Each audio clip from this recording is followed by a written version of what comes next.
Gente querida,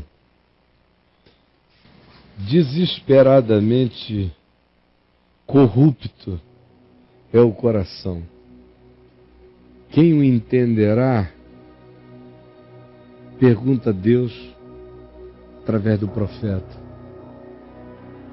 Meu coração, seu coração é desesperadamente corrupto. E está para além de nós, muitas vezes, a percepção desses auto-enganos, dessas dissimulações que a gente conta para nós mesmos, das mentiras que a gente segreda como revelações de nós para nós mesmos que outros jamais teriam e que, não tendo aquele tipo de conhecimento, não nos entenderiam. Olha, eu conheço isso muito bem. Qualquer pessoa que tem um mínimo de autopercepção conhece isso não nos outros, conhece isso em si. Eu sei disso em mim. É porque eu tenho sabido tanto desse ardil, desse engano em mim, é que muitas vezes eu consigo discernir também esse engano sendo praticado pelo meu irmão, pela minha irmã. Mas eu só tenho chance de discerni-lo profundamente em mim. Em mim, usando o exemplo da história da mulher madrasta, do Deco, sobre quem a gente vem falando esse dia nos últimos 40 minutos, e que diz a mim que eu não a entendo. Não, ela que não entende como o coração dela é desesperadamente enganoso.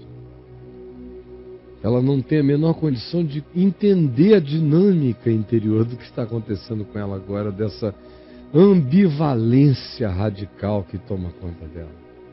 De como o querer o bem está nela como conceito, mas não está nela o poder de efetuar, de desejar implementar, botar em prática, como Paulo diz em Romanos 7. No entanto, eu digo a você e a vocês todos, a partir de mim, por exemplo, como homem adulto, lúcido, consciente de mim mesmo, na meia-idade, eu relativizei o que tinha sido coerente na minha vida até então, em todas as áreas e também na conjugalidade, e traí contra a mãe dos meus filhos, contra mim mesmo, contra a minha casa, contra a pessoa que comigo se envolveu e contra a família dela toda. E contra todo mundo que, em confiança, olhava para mim como uma referência tranquila daquilo que vinha sendo anunciado a vida inteira. Até onde eu saiba, isso não desviou ninguém da fé. Mas até onde eu saiba, isso produziu tristeza e dor e perplexidade no coração de muita gente. Diante de cuja perplexidade e dor eu manifesto e sempre manifestei meu total quebrantamento e reverência. Por isso nunca me apresentei dando autoexplicações nem trazendo justificativos. O que é, é. Sempre foi e sempre será. Porém, eu acompanhei em mim mesmo o processo. Assim que aconteceu, qual foi minha primeira reação? Foi vontade de morrer. Todo dia eu desejava ter a vontade de me matar se eu conseguisse. É que o Evangelho em mim não deixava. Todo dia eu tinha vontade de que um dos aviões que me levava para todos os lugares que eu fosse, quando não tivesse ninguém, caísse. Quantas vezes eu estive em teco-tecos e quantas vezes eu estive em situações que eu dizia, quem me dera ser alcançado sozinho aqui e ninguém sofrer pelo meu pecado. Ou quando esse agravo se tornou grande demais na Flórida, quantas vezes eu amarrava um uma corda no meu pulso e me jogava no meio do mar do Caribe, com aquelas centenas e milhares de tubarões para todos os lados, e ficava boiando a manhã inteira e nenhum bicho sequer me desejava comer. E tudo que eu queria era me tornar Jonas para algum deles. Bom, isso tem um tempo. Depois a alma não aguenta viver essa angústia. Eu acredito que foi nessa angústia que você, mulher madrasta, veio falar comigo aqui na segunda-feira. Nesse desconforto. Mas aí quando a reação do Deco foi dizer eu vou resolver isso, você disse não precisava chegar a tanto. Aí o coração começa a tentar encontrar diz e manobrar a si mesmo. Foi o que aconteceu comigo também, não por causa de ninguém dizendo, eu não quero mais, não. Era eu que dizia não quero mais e ao mesmo tempo dizia não posso não querer mais. Aí vem um segundo momento. Que momento é esse? É quando você começa a justificar a dinâmica psicológica da ocorrência, do fenômeno do seu fracasso. Você começa a tratar aquilo com um olhar de autoindulgência. No meu caso eu dizia, não, isso jamais aconteceria se eu tivesse casado desde os 18 anos, numa escolha plena, não tivesse sido aquela coisa imatura do jeito que eu fiz. Aí você começa a arranjar as desculpas para dizer, hoje só está acontecendo por causa daquele passado. E aí são mil os argumentos de autojustificação e cis. São covardes, são perversos e cabem em qualquer lugar para justificar qualquer coisa. Esse é um momento horroroso, é quando a pessoa começa a dar explicações. Aí tem um terceiro momento, explicações para ela mesma. É quando outros começam a saber. Como no seu caso, mãe, mulher, madrasta do Deco. Outros começaram a saber quando você falou comigo aqui. E o Deco falou, e a gente conversou. E ontem eu disse as coisas veementes que eu disse. Como eu tinha dito em relação ao pai dele, a ele, a você, mas ontem doeu mais em você. Por quê? Porque quando você chegou no Deco, ele já estava com uma atitude de que não queria você. Porque se ontem ele tivesse pegado você à tarde, hoje de manhã você não teria me escrito a carta que escreveu. Não. Foi porque ele cortou, é que doeu. E aí você veio espocar isso em cima de mim. É a lógica simples das vinganças e das transferências tolas. Que eu sei, eu entendo e compreendo. Eu já fiz isso também.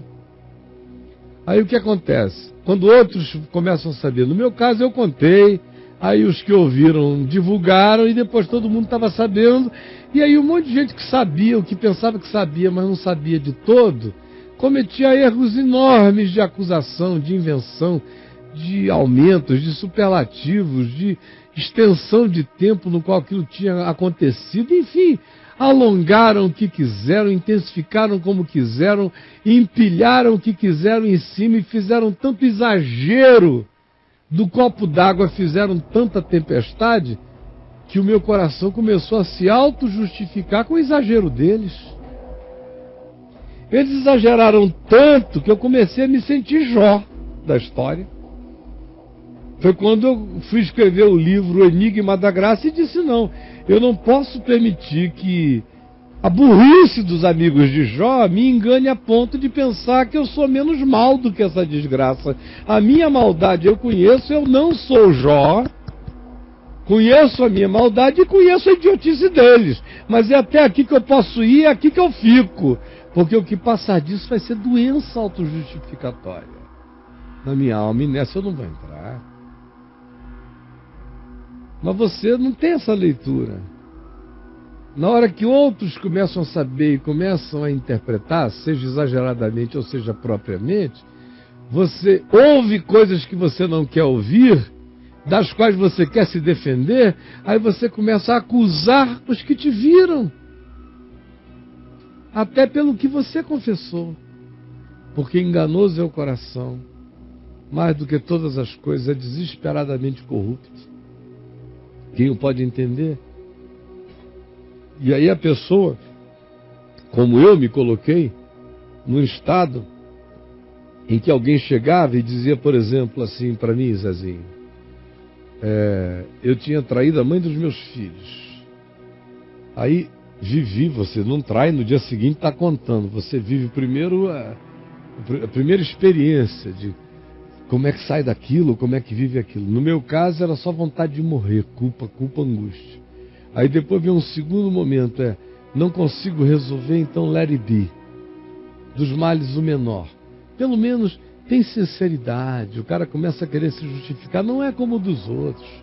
Se eu quisesse pegar mulher por mulher, meu Deus, tem milhões de mulheres me dando mole em todo lugar, eu passei em colo minha vida inteira, não olhei, não fui lascivo, não cobicei, você começa a fazer contabilidade em seu favor, para dizer, nesse caso aqui é só porque foi afeto, confiança, isso, aquilo outro, senão não seria.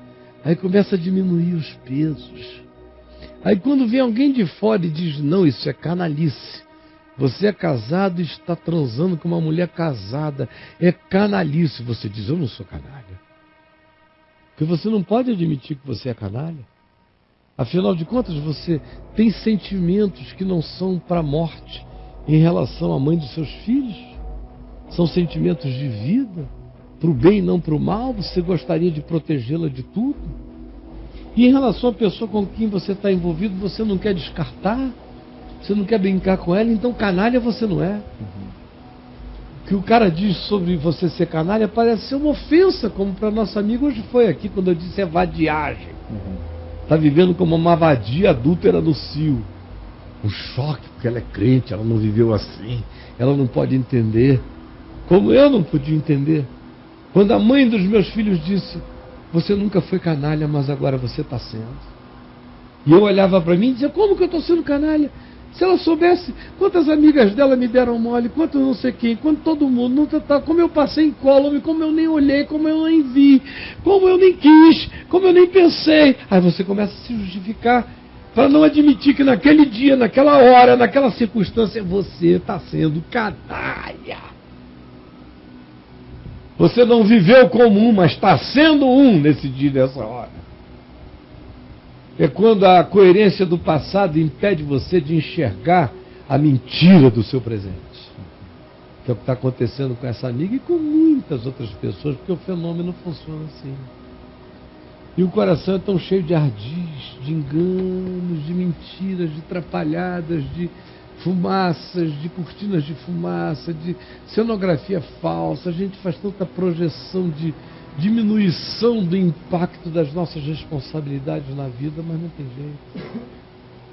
O Espírito Santo nos convence do pecado e da justiça e do juízo. E se o Espírito Santo não fizer isso, a gente está perdido. Porque os nossos mecanismos de autojustificação, de diminuição do impacto, da gravidade, dos significados, do que a gente faz na vida, estão para todo lado. Desde o Éden. Não foi o que o diabo disse? Não é bem assim. Não exagero. Não, que morrer que nada. Não é bem assim. Não, é que Deus sabe. Ele não pode contar tudo, né? Mas Deus sabe que se vocês comerem, vocês vão ficar melhor. Isso é uma dimensão que nem todo mundo entende. Ela pode me perguntar, escuta, Caio, você já transou com a mãe e com a filha? Você já foi casado com alguém e transou com a filha dela? Eu digo, graças a Deus, não. Isso eu não compreendo. Na minha carne eu não tenho, graças a Deus, essa miséria para contar. E nem milhares de outros. Agora, não é porque eu não tenho essa miséria para contar que eu não entendo o significado da gravidade dessa dor e do que ela causa em todo mundo. E na própria pessoa que a pratica. Mas o que em geral a gente vê acontecendo é que a alma precisa chegar nesse ponto em que o fato do outro não ter feito a mesma coisa significa que ele não vai compreender você na hora em que você achou que ele compreenderia, e ele disse que compreendeu, mas não justificou você, e você diz, bom, não me compreende. Porque não entende, como eu dizia, que eu não sou canalha. Que eu não sou canalha, não me chame de canalha, eu não sou canalha.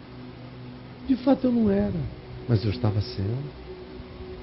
Porque canalha é todo aquele que, neste caso específico, engana duas pessoas e mantém todas as duas atreladas a você, alimentando os dois lados de uma história. É uma canalice enorme. Embora você possa ter vivido como um Gandhi. Mas o Gandhi pode escolher viver os últimos 5 anos da vida dele como um grande canalha. Um ganalha. Um gananalha. Com GH. É. E viver na gandalha. Pode escolher viver. Todo mundo se acanalha se quiser. E como a gente não tem uma história de canalice, o coração diz, não, canalha tu não és. Não aceita essa designação, se ofende para não se enxergar. Eu digo isso à mãe, madrasta, mulher, e digo a todo mundo que está me ouvindo, não fiquem confinados a esse tópico. O que eu estou falando aqui é sobre como a alma da gente reage, como ela trabalha, como ela se protege nos nossos auto-enganos, porque a coisa que a gente menos quer, que a gente menos gosta, que a gente menos almeja, é verdade, gente. A gente até gosta de verdade como doutrina, porque é um pacote fora da gente, que a gente adota contra os outros, ou como superioridade de informação que eu tenho e o outro não. Essa verdade eu gosto. Agora, a verdade que diz, Senhor, tu me sondas e me conheces, sabes quando me assento e quando me levanto, de longe penetras os meus pensamentos, conheces o meu andar e o meu deitar. A palavra me não chegou à língua e tu, Senhor, já a conheces todo. Tu me cercas por detrás e por diante, sobre mim pões a tua mão. Tal conhecimento é maravilhoso demais para mim, é sobremodo elevado, não o posso atingir, não o posso alcançar. Para onde me ausentarei do teu espírito? Para onde fugirei da tua face? Se subo aos céus, lá estás. Se faço a minha cama no mais profundo abismo, lá estás também. Se eu tomo as asas da alvorada e me detenho nos confins dos mares, ainda lá me haverá de guiar a tua mão e a tua destra me susterá. Se eu digo, as trevas com efeito me encobrirão, e a luz ao redor de mim se fará noite, até as próprias trevas não te serão escuras, pois para ti as trevas e a luz são a mesma coisa, pois tu formaste o meu interior. Tu me teceste, tu me conheces desde o seio da minha mãe. Tal conhecimento me excede, me transcende, é maravilhoso demais para mim, é sobremodo elevado, não o posso atingir. O fato é que eu sou um flagrante na tua presença. Essa revelação, esse tipo de verdade, que me expõe, que me vira do avesso, que não me deixa ficar com auto-enganos, que vai esmagando as baratas do canto do meu ser, vai me forçando a encarar os minotauros que eu encarno nos labirintos da minha interioridade. Essa verdade, todo mundo não gosta dela. A gente foge dela, a gente quer até uma parte. Quer tratá-la conforme a nossa conveniência. Só o Espírito Santo é que gera em nós o poder da admissão irrestrita da verdade em nós, mesmo que seja contra nós, porque será sempre para nossa salvação, visto que nada podemos contra o que é a verdade, mas somente em favor da verdade.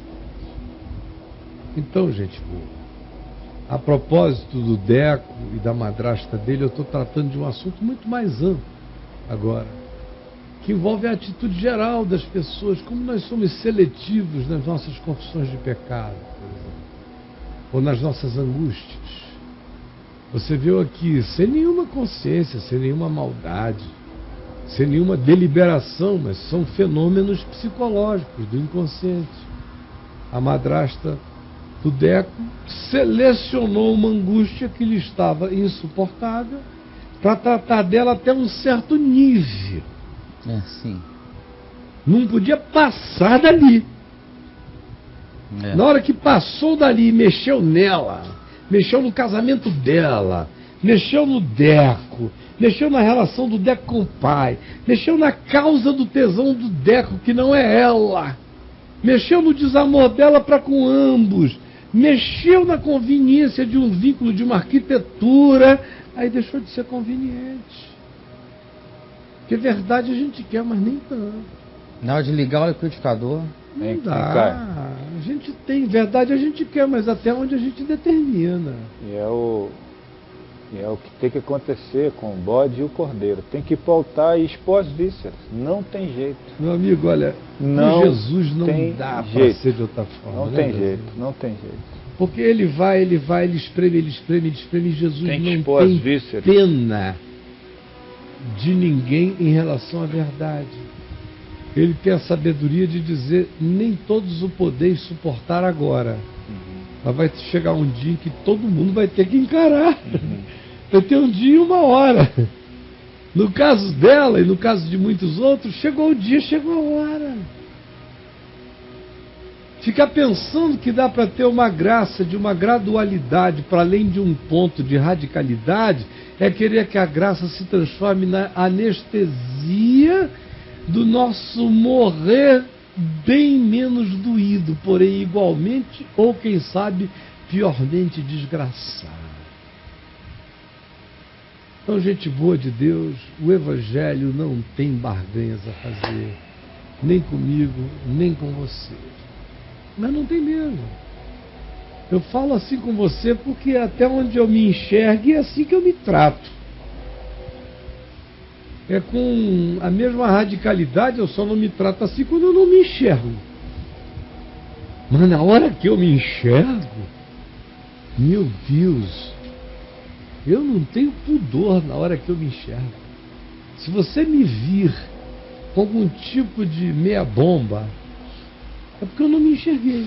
Porque se eu me enxergar, eu prefiro me suicidar na verdade do que viver numa meia mentira, numa meia verdade, num lusco-fusco.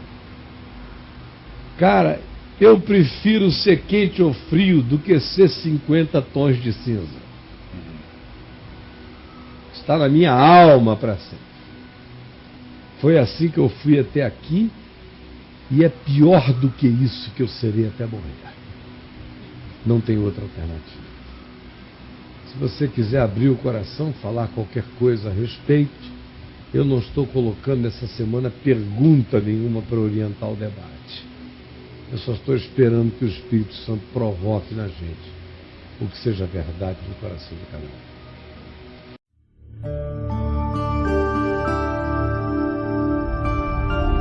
VNV TV, o canal é você.